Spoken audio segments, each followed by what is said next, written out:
Pelaksanaan pemberlakuan pembatasan kegiatan masyarakat skala mikro di Banjarmasin masih belum maksimal. Lantaran selawas PPKM skala mikro, bubuhan pengunjung nang kaya kafe masih banyak nang kada menerapkan protokol kesehatan secara ketat. Wan sering berkerumun dengan kada mematuhi protokol kesehatan.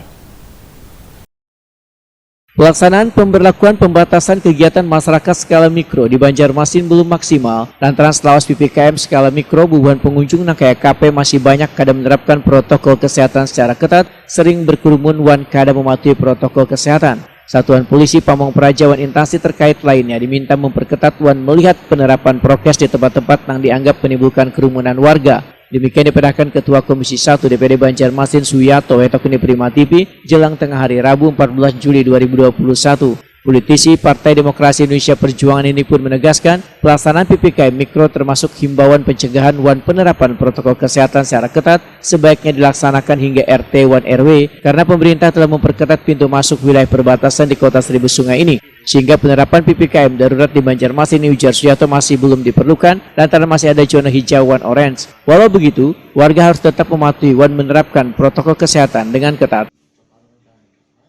Untuk mempersempit atau mengurangi dari penyebaran COVID yang sekarang ini yang lagi gencar-gencarnya seperti COVID Delta, COVID Happy, terus ya 7117 ya kalau misalnya tidak salah itu.